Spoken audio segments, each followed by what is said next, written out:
Hi, everyone. Welcome to week number 10. We've got a couple of lectures this week. That's because we're coming into the end of the quarter.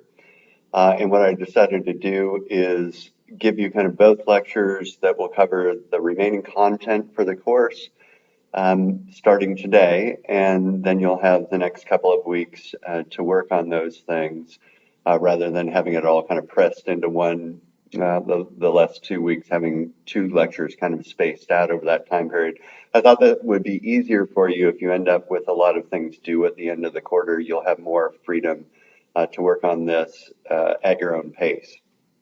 So the first of these lectures has to do with Islam and arts of Islam.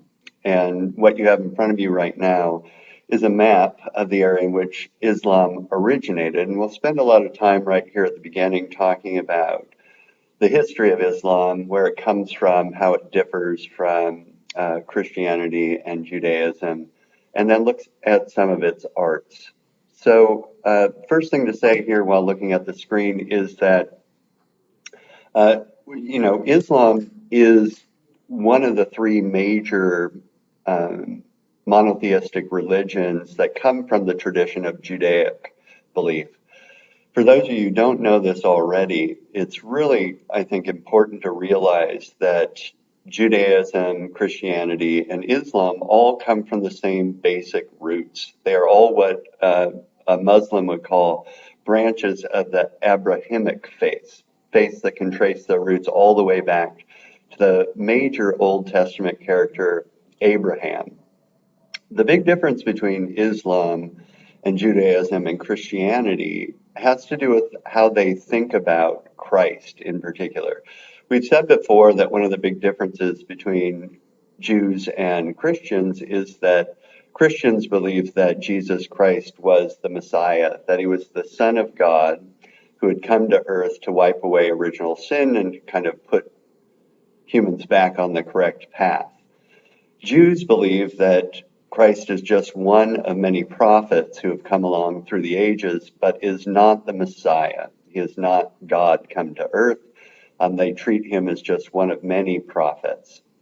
Now, the Muslims believe the same thing, that Jesus was an important educator and an important prophet, the same as Abraham was, or Noah was, or many other prophets of the ages, but that their prophet, the most kind of latest prophet in history, Muhammad, is more important. He's not considered to be the Messiah. They don't believe Christ is the Messiah either, but he is the latest of a series of prophets throughout history who has kind of righted humanity by preaching the words that are given to him through God and bringing those words to the public and starting kind of new arms of the faith.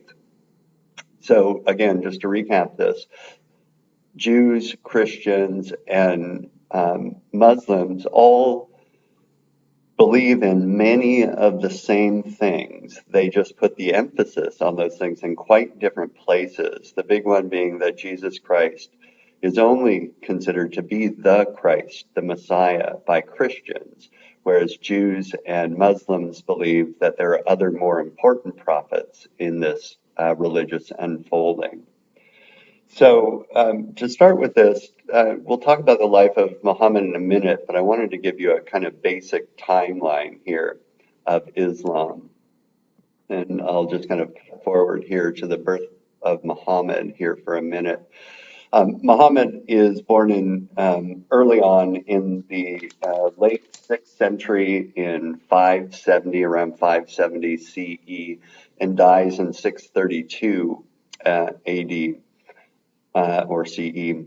The spread of Islam from this time forward is astounding. It's certainly kind of the fastest growing religion all the way through this time period from the 6th century, 7th century, 8th century, and even today. It's one of the biggest world religions out there.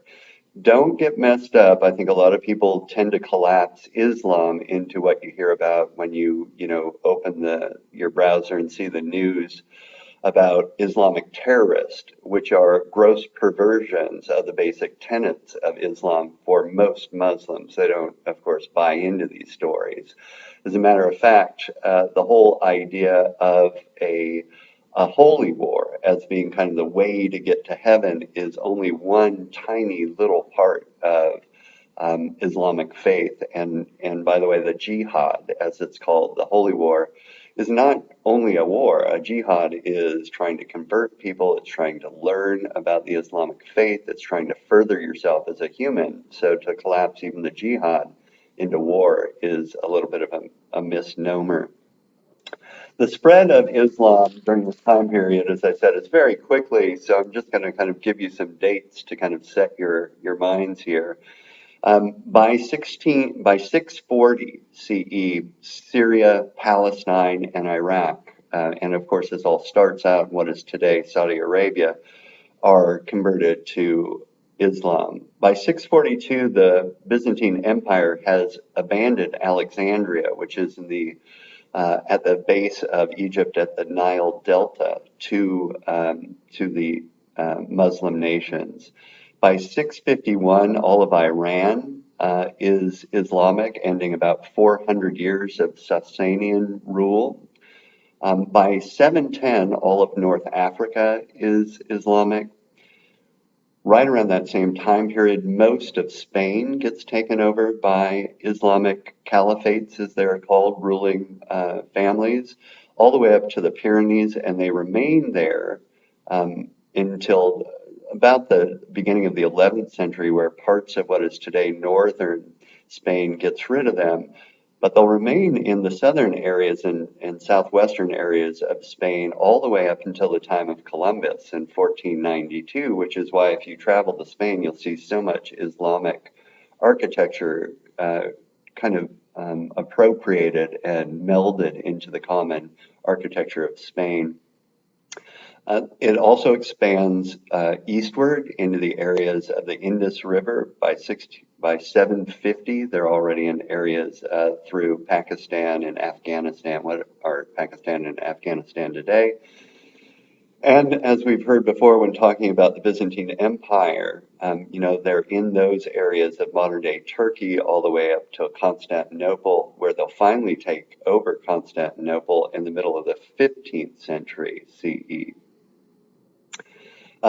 There are different arms of Islam. There are different what are known as caliphs or ruling bodies of Islam. I'm not going to belabor this point, but I do want you to know that they're out there. The major caliphs or leaders of Islam start in Damascus and Baghdad, areas of what is today Iraq, of course. And these then set up independent, what are called caliphates or ruling governors in various parts of their realm.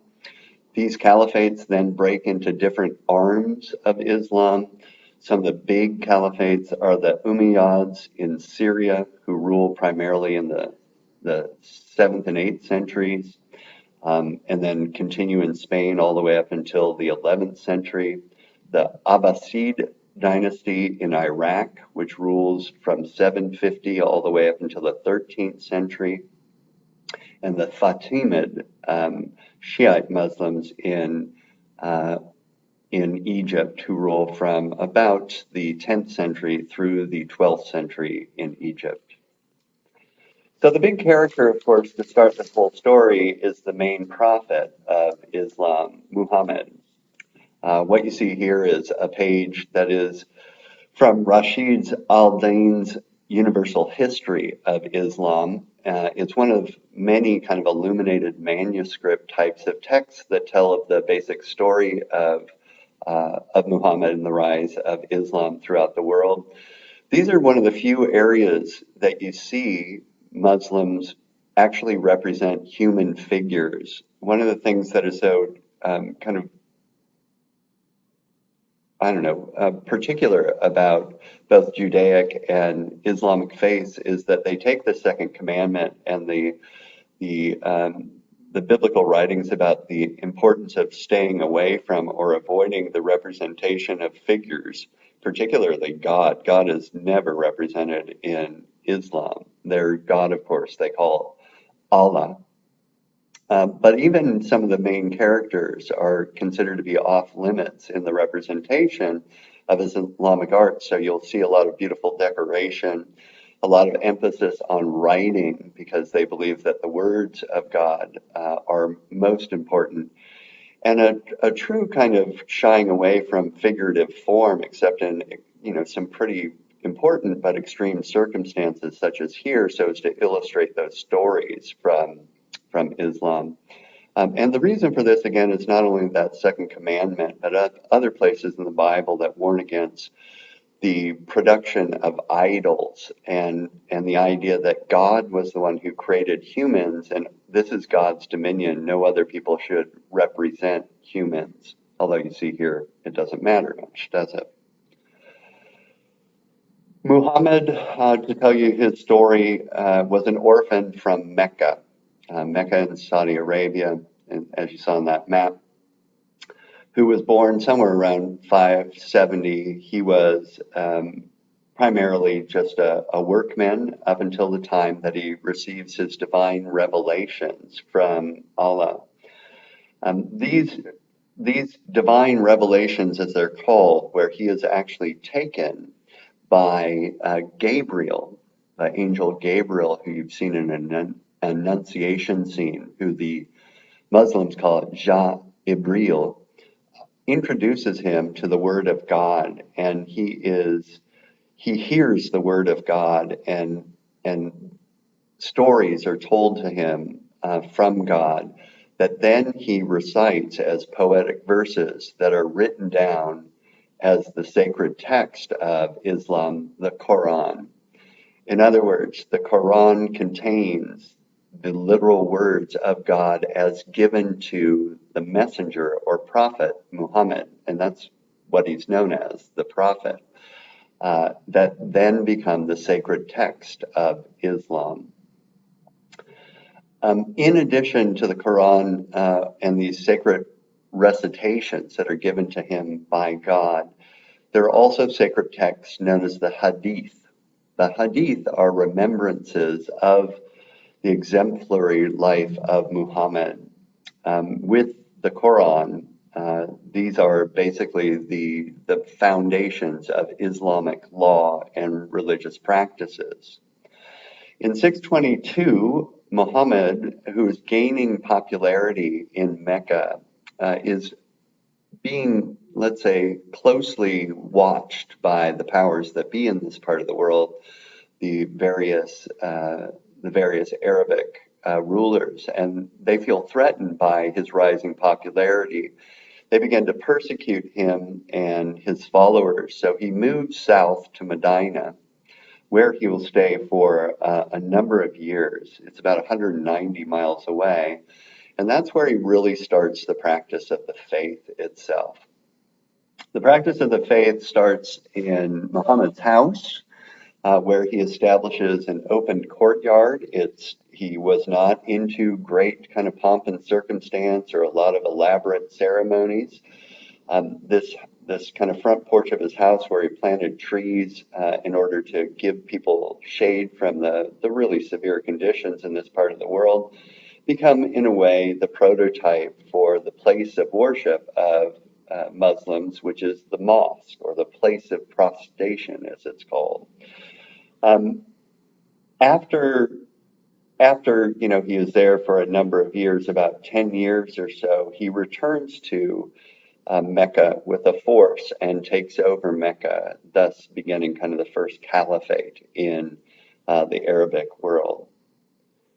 So I'm going to show you a couple of these pictures and tell you a little bit about what these images mean. You're seeing here Muhammad placing the black stone, or the Kaaba stone, in his cloak, which he'll then take back to Mecca. The Kaaba stone was originally worshipped before Islam as an idol. It has a deep history going all the way back, at least according to belief, to Abraham. It's believed to be, for instance, the house through which Abraham fashioned a kind of place for God. And it's a very, whatever the stories are, it's a very sacred artifact that has connections to the deep past for Muslims. It is now enshrined in the Kaaba shrine in Mecca, and I'll show you a picture of that in a moment. But what you see here is Muhammad's first call to prophecy, again from one of these illuminated scripts that tell you all about the history of Muhammad. This is him being greeted by the angel Gabriel and asked to take a journey with him to receive the recitations of God, which later become part of the Quran. Later in the story, he receives a second revelation where he, and as Muslims believe it, this all takes place on a very sacred site that you'll see coming up, the rock on Mount Moriah, which is now covered by the dome of the rock, a sacred spot for Muslims in the heart of Jerusalem. In this story, he actually leaves from the dome of the rock to receive further recitations on the back of his steed, Buraq, who you see here pictured as a human-headed horse. It's not always represented that way. It's sometimes just a kind of horse that rides him into the heavens, where he, unlike any other person on earth, is able to see the heavens and return with more words from God, so as to speak those words of God to his following. This is the Kaaba shrine in Mecca. It is, as I'll say again in a moment, one part of the 5 pillars of Islam is to make a pilgrimage to Mecca at least once in one's life, so as to show your devotion. This Kaaba shrine actually holds that Kaaba rock that I showed you a moment ago, and is visited by millions of Muslims a year in this central square, where they circumambulate, walk in a circle around the shrine so as to activate it, and then of course face it in their ritual prayers to Allah.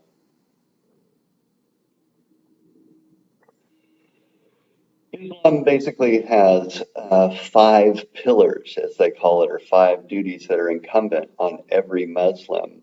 And I've just listed them here so that you know what they are. They're very open. One of the reasons that Islam was so prevalent and spread so quickly is that it doesn't have a lot of liturgy. It doesn't have a lot of ritual. It is, by its very nature, pretty democratic in at least the religious functioning of it, although it's always functioned as well at a political level. There is no, for instance, I should have said this from the start, there is no separation for Muslims in a lot of parts of the world between faith and politics. The state and religion oftentimes go together, which leads to a lot of conflicts in today's world. But when it just comes to the practice of the faith, you do not need any more than what you see here to become a Muslim. When Muslim caliphates took over various parts of the world, they were fairly democratic, just kind of like the Romans when it came to allowing other faiths to persist in the areas that they had taken over. They did force these nations that they had taken over to pay taxes, but they oftentimes allowed them to continue to practice their own faiths, didn't need to convert these people to their own faith. So, number 1 in the 5 pillars of Islam is the Shahada, or the Muslim profession of faith. This is just simply a profession that goes, there is no God but God, and Muhammad is the messenger of God. And the repetition of that 3 times is all one needs theologically to enter into Islam. Number 2, the Salat, or ritual prayer performed in a prescribed manner 5 times each day. You may have seen this before. You may practice it yourself.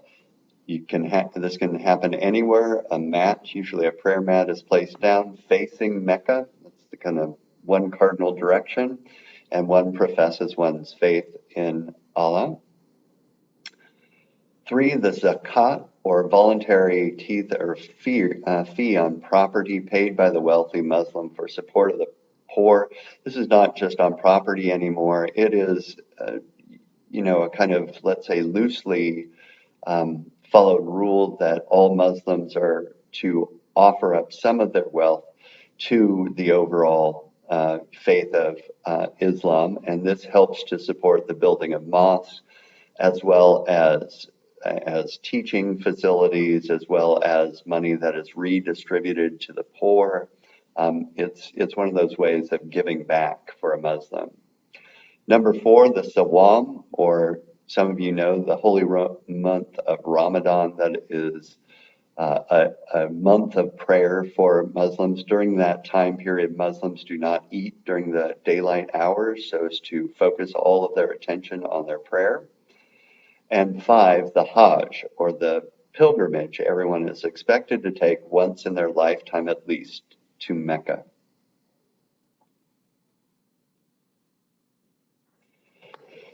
This just gives you an idea of how this happens. If you look at the screen in front of you, the map, you'll see Medina a little bit north, about 190 miles north of Mecca, where Muhammad spent the majority of his time kind of building his following, and then returned to Mecca a couple of years before his death. And from that point, it spreads out exponentially. At the death of Muhammad in 632, you see the small area in which we have a kind of spread already of Islam. By 656, you see that this is spread all through the area that we covered early on as part of Mesopotamia into northern Africa. And then, this just keeps spreading exponentially. By 730, all of North Africa is covered, and parts of Spain. And over the course of the century, they'll even move up here through Constantinople. The one stronghold that keeps them from spreading further into Europe are the French. The Franks kind of stop them at the Pyrenees so they don't go further this way. But they do take over most of these parts of the world, all the way into the Indus River Valley and so forth. Start our discussion of the work of Islamic craftspeople and Islamic art with Islamic architecture, which of course is probably the most predominant form of all Islamic art. What you're looking at here is the Dome of the Rock. The Dome of the Rock should look fairly similar to you as an architectural setting. For most of you, I hope you see that this looks surprisingly like San Vitale in Ravenna.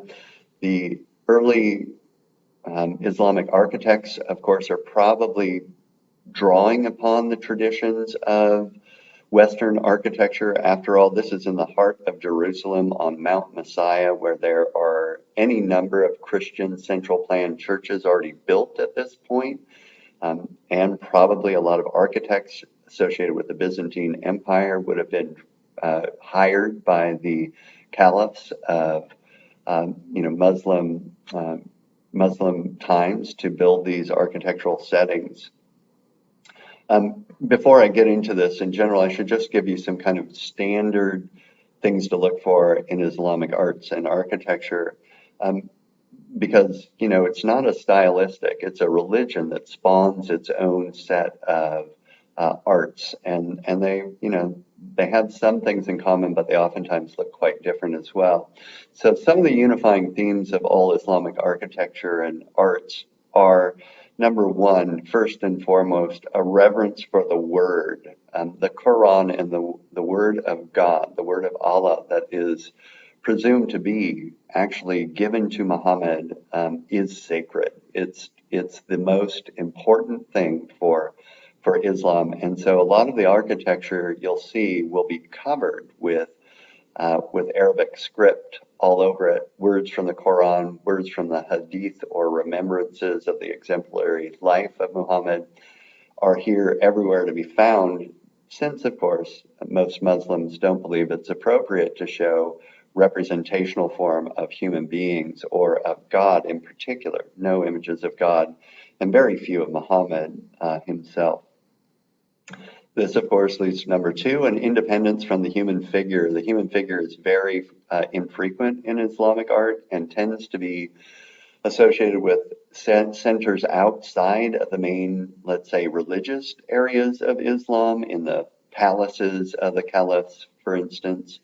And instead of human figures, you get a lot of beautiful decorative patterning along with the script, things that are vegetal or floral or geometric patterning on these buildings.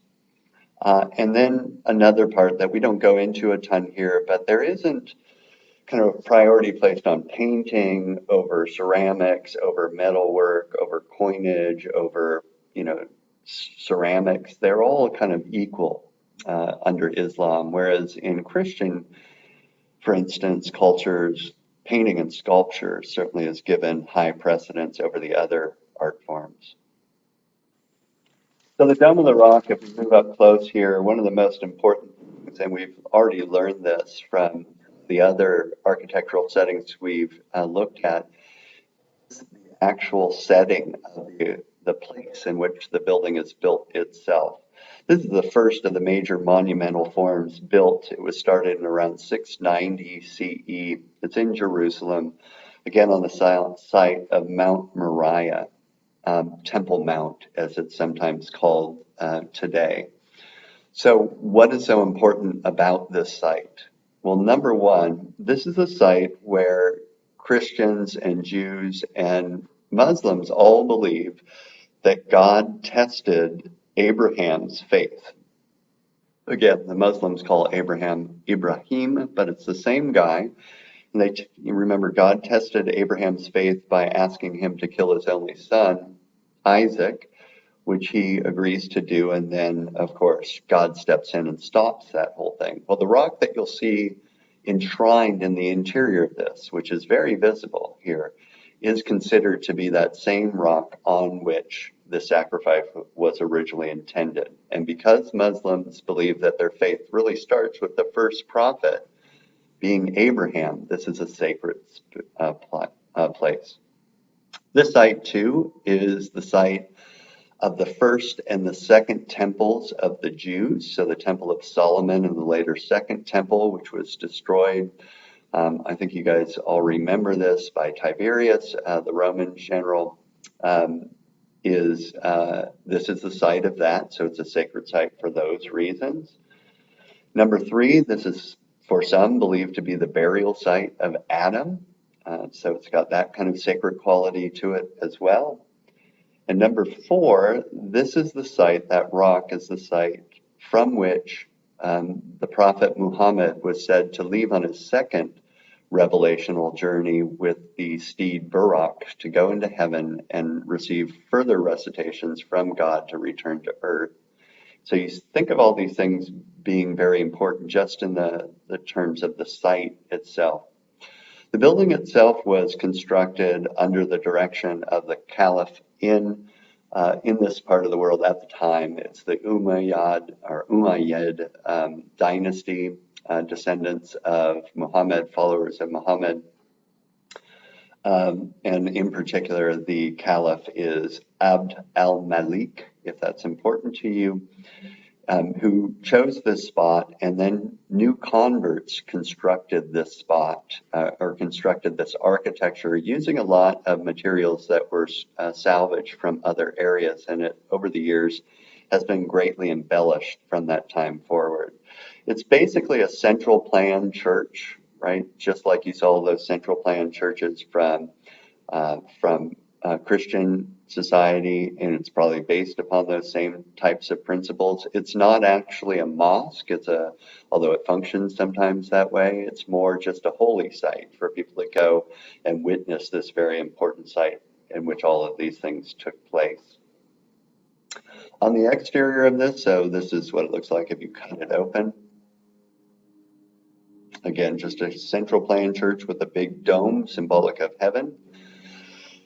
On the right here is the central plan of San Vitale in Ravenna, and on the left is the central plan of the Dome of the Rock, so based upon the same basic principles.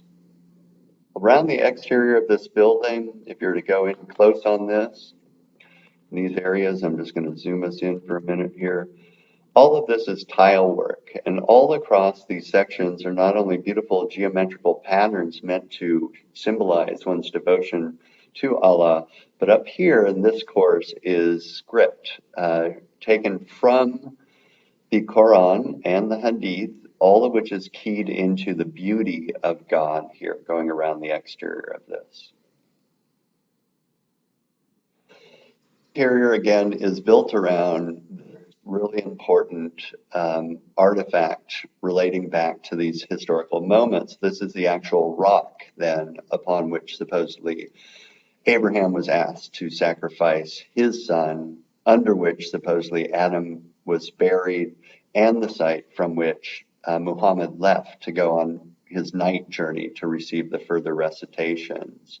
You can see that this looks surprisingly like a Christian interior, like San Vitale, for instance, with, however, no figurative form. All of the adornment of this is either in geometrical forms or floral patternings or the words of God itself. If you look around the exterior of this, you see primarily floral forms, beautiful, again, geometric patterning, and then around the top, passages from the Quran or from the Hadith accompanying this, but no figurative forms. I'll show you a few more of these patterns. Right, the beautiful floral forms just to decorate the interior, scenes of life and joy, and a way to show your love of God through beautification of the interior. Obviously taking a lot of these forms, of course, from precedents in Christian society. So you see this juxtaposition of the Dome of the Rock at the top left with patterns from San Vitale to the bottom left. And then even, floral patterns, acanthus stylized patterns of the Arapacus from Roman times off to the right.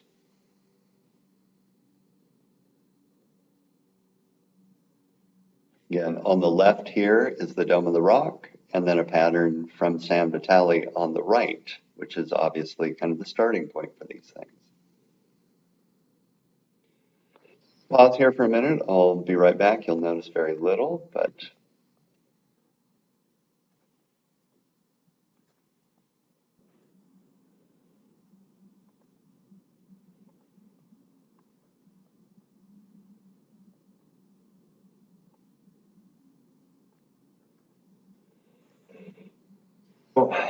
now we're turning to, of course, what is the most prolific or ubiquitous of all Islamic architecture, the mosque form.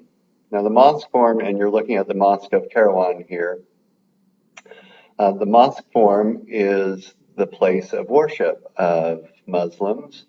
Its basic form is premised upon the courtyard of Muhammad when he was teaching in Medina. As I said earlier on, this is a very simple, in a way, form, or at least its basic structure is simple, in that if you can imagine in this mosque form over here, this area being Muhammad's house and this being the open area in front of his house and these sides being kind of the walls that separate the house from the outside world, he would perform his teaching in this area of his house, and then that gets codified into the larger form of the mosque itself. Mosques are, in a way, pretty simple. They're rectilinear forms with usually an open courtyard in the center, big wide open area in which people can lay down their prayer mats and face towards Mecca. That's one of the fundamental parts of a mosque. It always faces towards Mecca. This wall over here on the far side is what's known as the Qibla, or Qibla wall, which is always oriented towards Mecca itself. And then you usually have covered colonnaded areas on all sides in order to allow people to seek relief from the sun and so forth. They usually have a minaret or a high tower associated with them. This one has a couple of domes in these areas. The minaret is a place that, of course, is high so as to show you where the mosque is. It stands above the rest of the architecture. But it's also the place where the muezzin, or the speaker, calls out to the prayer times 5 times a day to the Muslim community to come to their ritual 5 prayers of the day. In this mosque here in Kairouan, it was built by the Abbasid dynasty, that first dynasty.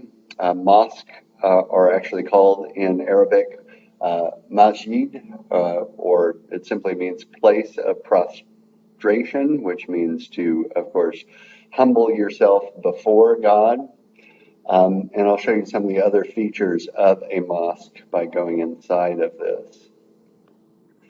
In the Great Mosque of Kairouan, what you're looking at here is the so-called hypostyle hall. These are, based upon precedents that go all the way back to the Egyptians, with these colonnaded interiors that are basic post and lintel system, but now using the arch so that they can go higher. And it's a big, open, democratic space with only a few points of emphasis on the interior, the Qibla wall, and on the Qibla wall itself, you have what's called a mihrab. The mihrab is basically an empty niche, right? So an open area in the mosque. You can imagine if we were in a Christian church that this mihrab would be roughly similar to the apse wall with a altar there. Although the mihrab, with all of the edicts against representing human form or representing God, it's empty. It's supposed to be kind of this area which manifests the idea of God, but without giving representational form to God, which is, of course, against the rules of both the Jews and the Muslims. And as you saw in the iconoclastic controversies at various times, was even against the rules in Christianity itself. But it's a point of emphasis, a point of orientation, a place to look and think about the manifestation of God in the sacred interior. Which, by the way, I should have said this right off the bat. Of course, all places of worship tend to separate the mundane, everyday world of existence from the spiritual world in which you contemplate your spiritual thinking. And this, of course, does that. And this is the major point of emphasis here. By the way, while we're at this, you'll know in your textbook as well, there are a couple of other things going on in a mosque. You sometimes will see in the mosque itself a minbar, which a minbar is just a kind of stand. Usually they're fairly simple, although the text, of course, points out some of the most ornate of the minbar. This is a place that the imam or leader of Islam might stand up so as to give a sermon or to say some things about the Quran, so as to focus your prayers or focus your contemplative activity and your spiritual pursuits. Although, again, that's a minor part of praying in a mosque. That only takes place in most mosques during the noontime prayer, and other 5 prayers where you might come here would, you wouldn't have anyone, the imam or anyone else, talking in these places. The mosques, especially early on, were places only for men. They tended to show up more often than not just on the Friday sermons or the Friday prayer times, but those have opened up quite a bit over the ages.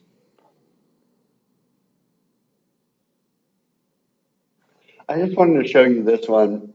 I don't have a ton to say about this incredibly cool snail shell minaret. It's called the Malwiya minaret from Samarra, Iraq, 9th century, construction. But it's so cool. I just wanted to kind of bring it in. It looks like a strange tower form.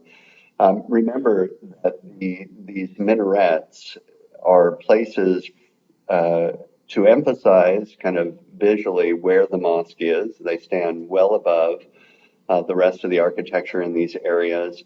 But there are also places from which the caller, the Dwazin, will call out for the prayers. The Dwazin is also oftentimes chosen for his beautiful voice, his strong voice, to call people to prayer. And this is one of the coolest of all the minarets, in my opinion.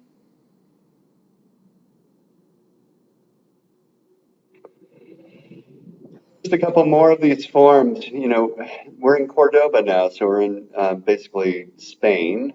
Remember that the Muslims take over most of Spain, but they allow the earlier architectural forms to exist. As a matter of fact, this mosque in Cordoba actually incorporates into it a Christian church, which you see in the middle of this mosque-like form.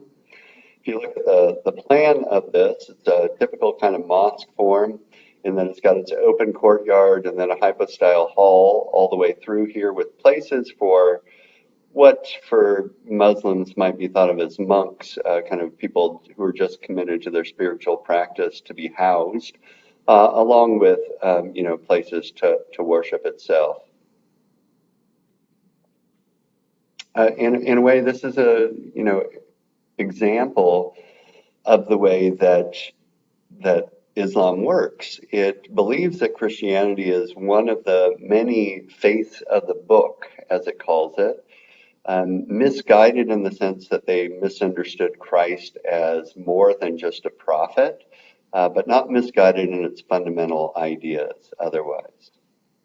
They appropriate Christianity into their own belief system, just as Christianity appropriated Judaism into its own belief system.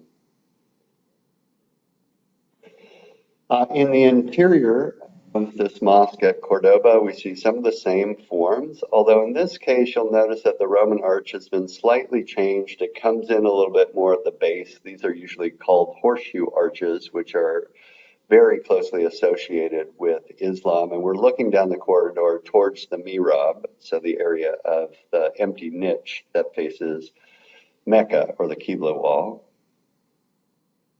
And it's gorgeous, right? It's just this incredibly cool form of, it's called the hypostyle hall, of course, going back to the ancient Egyptians of building one set of pilasters on top of another set of piers that hold up all of these arches so as to create this open interior, but also this incredibly extravagant, beautiful decoration of the interior form.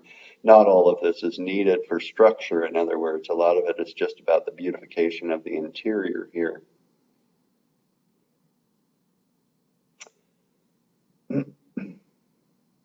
By the way, might as well pause here for a minute too and say that these things are built based upon the types of taxes that Muslims expect people to pay, up to 5% of their yearly wealth, so as to construct these forms.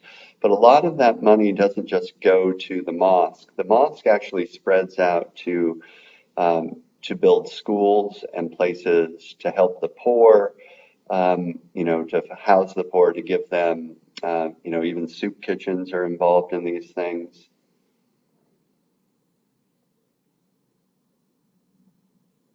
And this is what's called the Maksura and Mihrab of Cordoba Mosque.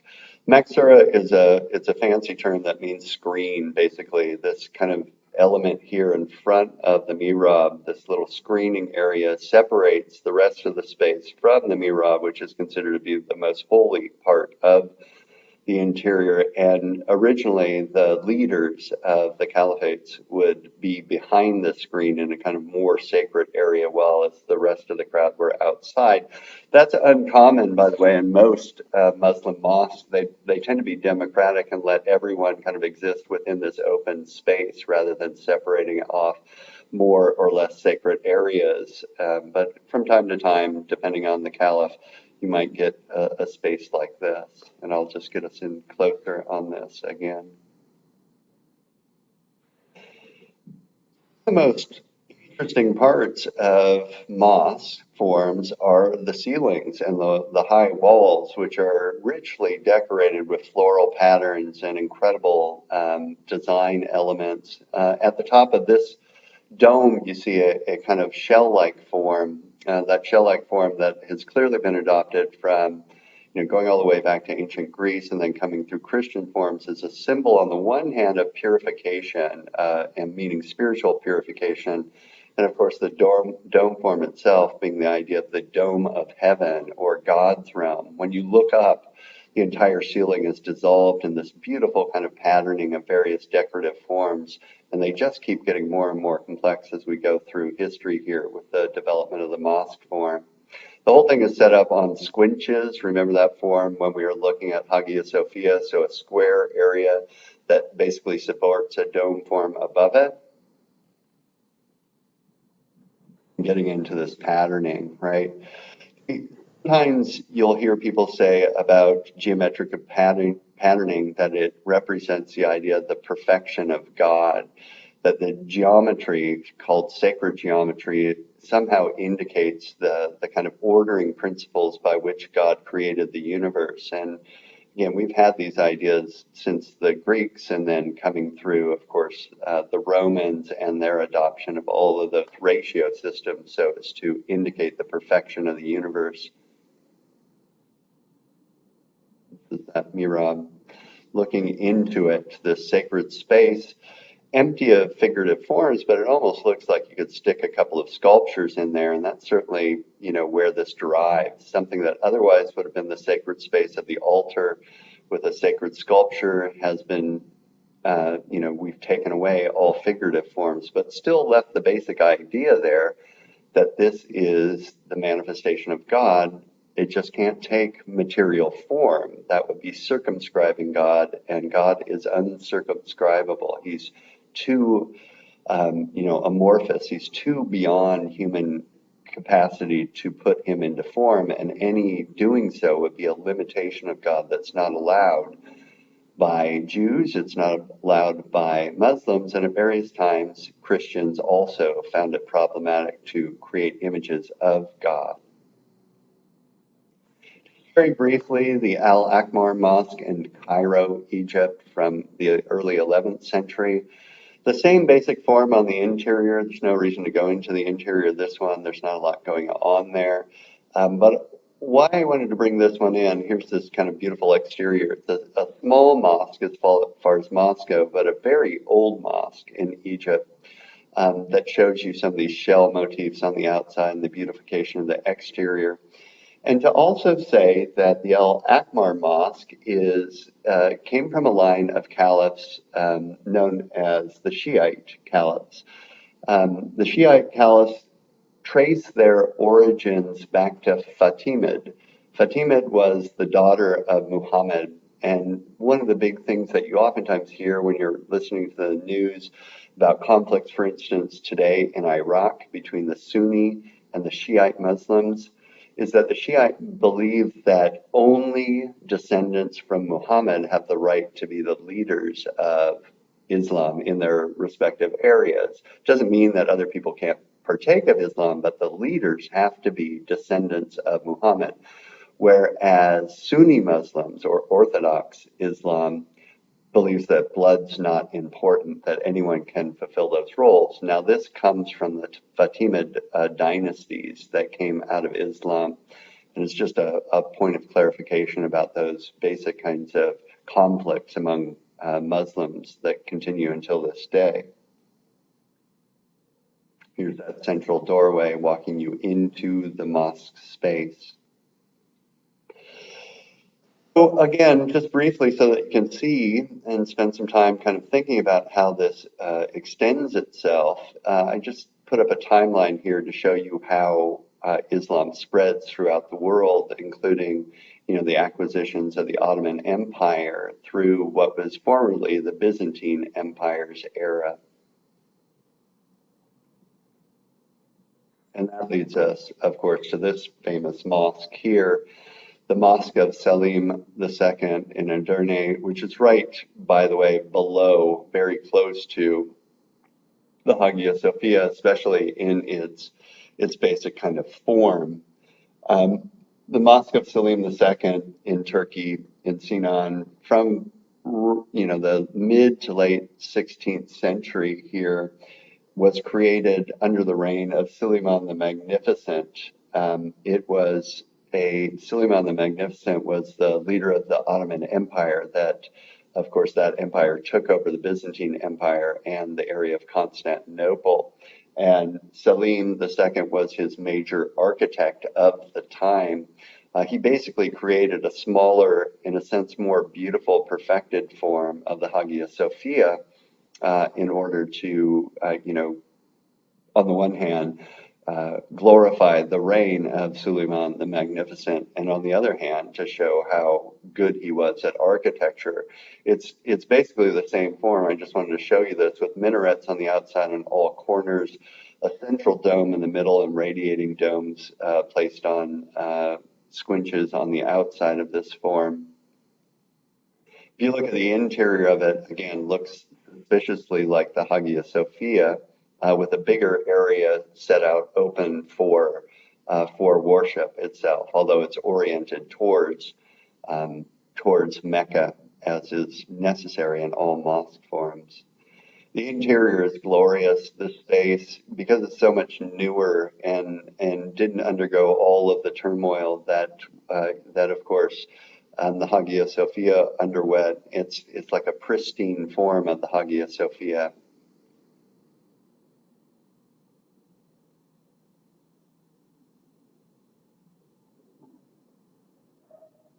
It is. I mean, most people accept this to be the most beautiful mosque ever created, and it's based upon these earlier principles that go back to, of course, the buildings of the Byzantine Empire and Byzantine Christianity. So if you look at these side by side, you see that the spaces have been roughly constructed the same way, although they were constructed for different usages.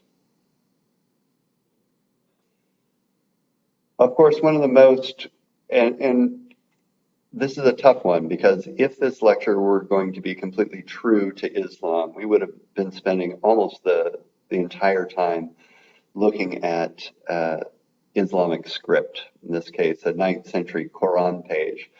The Quran, as I said before, are literally understood to be the words of God that have been, turned into our own form of written language. As such, they are divine in themselves. They are the way that, for instance, really dyed-in-the-wool Christians believe the Gospels to be the word of Christ. And since Christ is understood to be God, they are sacred in and of themselves. One of the big differences, and I don't mean to ruffle anyone's feathers here, is that what we take to be the New Testament Bible was very carefully selected, right? So there were over 30 different gospels kind of bouncing around the Christian world at the time that the Roman leaders decided that they would take 4 of those gospels and make them the canonized gospels. And those gospels were only written down, starting at least 70 years after Christ had died, and probably the latest of the gospels weren't written down for over 200 years after he died. The Quran, for what it's worth, was recited kind of verbatim. Everyone had to learn it verbatim. Early on, there's almost zero variation in the early writings of the Quran. And once it was written down in the early 7th century, it has remained exactly the same from that point forward. So when an artist turns the words of Muhammad, which come directly from God, into script, what he's doing is beautifying or trying to create through his own calligraphy the beautiful form of God's words in a literal manifestation of the script. So while these things, and again, none of us, including me, know enough about Arabic or Kufic script to say, wow, look at what this artist has done or what that artist has done. What we can say over and again is that it would kind of be like you sitting down with your most favorite poem or your most favorite, I don't know, part of the Bible or whatever really means something to you as words, and trying to create the most beautiful form that those words could take as you write them. Now, the letters have to be the same, but the way that you write them out could be beautified in a million different ways, and that's what the scriptoria of the Muslims did. These are, generally speaking, kind of like Christian monks writing these forms down. They're very purified souls who think about their religion day to day and then set those ideas to words. In this case, you see the script down below, beautified, almost looking like abstract designs, including the kind of entry page up here with the little finial at the top, which is a symbol of God's beauty and God's embrace of us all. Another just page from one of these Qurans. Again, they're like illuminated manuscripts in Christianity, just the beautification of the Word of God.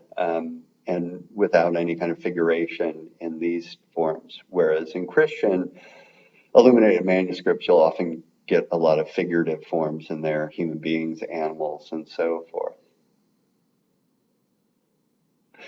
I wanted to show you a little bit of this, and again, just very briefly, when we're talking about mosque forms, when we're talking about kind of mausoleum forms, the very kind of religious center form, you get people really paying attention to, let's say, the strongest rules of Islam, including forbidding of creating figurative forms.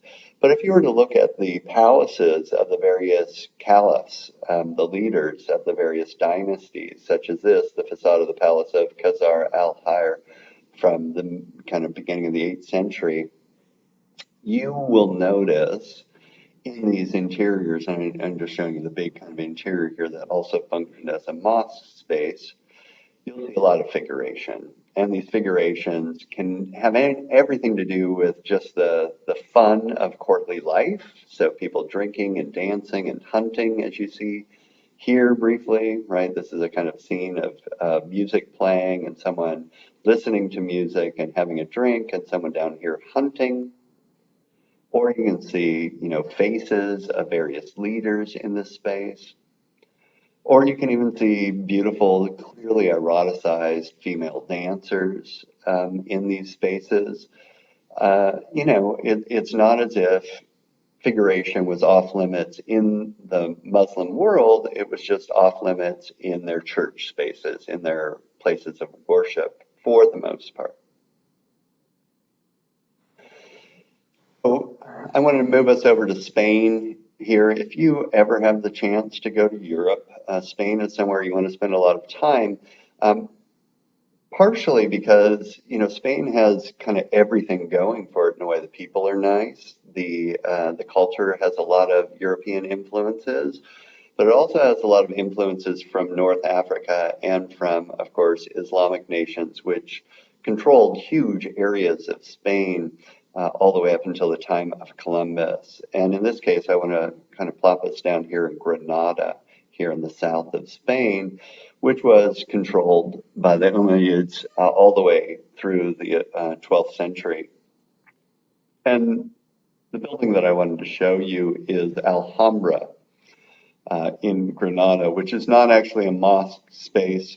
It is a palace for these Islamic caliphs. The reason I wanted to show you this is it's glorious and beautiful and really well preserved, and you can see this at every turn. The entire structure, as I'll show you in a minute, is richly, richly decorated with stucco designs that incorporate all of these beautiful floral, and geometrical designs, along with Arabic script taken from the Quran. Everywhere is water. Water is, of course, beautiful in the way that it reflects things, as you see here, but water is also a symbol of purity. And so one of the famous areas in Alhambra is this fountain, and these waterways actually extend all through the palace in little ways and end up, as you see here, another kind of passage of waterways, end up in the so-called Lion Fountain here.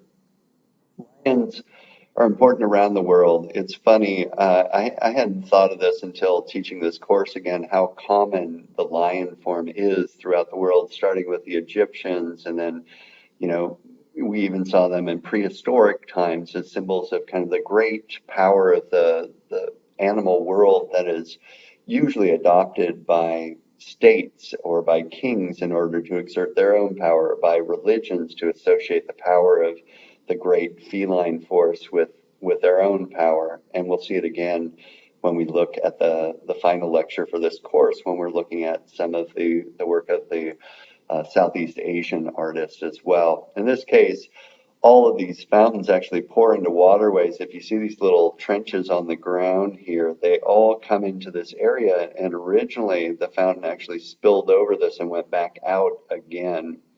They're all set up in the cardinal direction, so as to say, this caliph, this dynasty of Islam had dominion over all the earth, which was hopeful. They did not. They were kind of on their way out.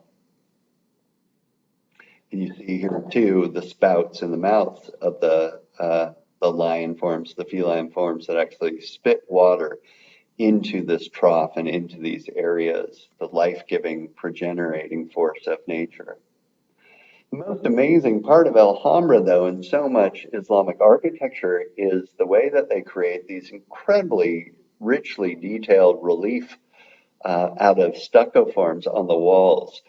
This barely gives you a sense of how much these walls are dissolved into these incredible geometric and floral forms. And when you look at them closely, you'll oftentimes see, as you can down here, script. You can almost not tell the difference between the floral forms up here, the geometrical patterning, and the actual script here that talks about, the Hadith and the Quran. In their areas in Alhambra, if you were to look up at the ceilings, you'll see the makarnas. The makarnas are basically domes created, again, with these stucco designs on the top of them that look almost like an old cave with stalactites or stalagmites, I forget which ones go up and go down, hanging from the ceilings. These are meant to dissolve the ceiling into the majesty of heaven. And so you see the makarnas over here, these areas that hold up the dome, and then the entire dome space up here dissolved into these incredibly elaborate patterns that continue all the way down the wall in these spaces. And amidst all of that, again, script everywhere, script from the Quran, speaking of the majesty of God and his words in these spaces. They're just amazing, right? Every single surface literally covered, just like when we saw in Ravenna at San Vitale, everything covered with mosaics. Although these, in this case, are all carved stucco patternings. This is all script around this passage from the Quran, and this is all geometrical patterning. And then if you look up at the ceiling itself, it just dissolves into this incredible kind of intricate interplay of geometrical patterns, which are supposed to be a manifestation of God's complex order in the universe which he made.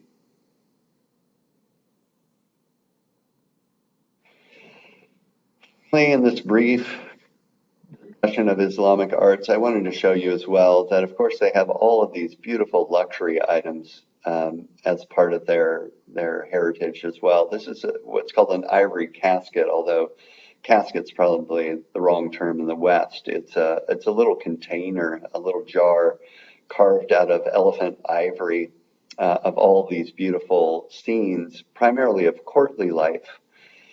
So while everything else seemed incredibly austere, in these richly, decorated scenes, you see courtly life, people drinking and sitting and relaxing and partaking of all the things that they love. Hunters over here, lions up above over here, monkeys running this way and that. It's just a beautified form with Kufic script, again, Islamic script around the exterior of this, speaking the words of the Quran.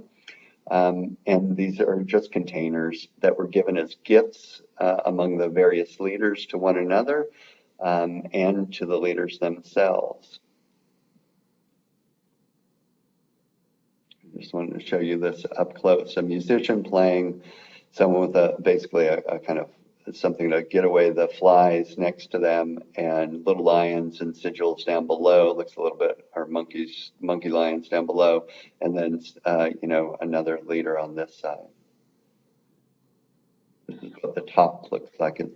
This is a small little jar, by the way, that probably would have held jewelry. There may have even been jewelry in this.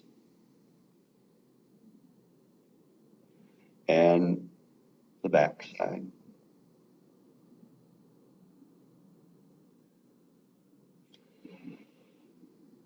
All right. Well, thanks for listening to this short lecture on Islam. Hopefully it gave you some new insights on this very important world religion and give you a sense of what their artistic works looked like and dispelled any myths you have that tend to happen in this world these days, collapsing Islam into some of its most kind of hideous manifestations in our contemporary world.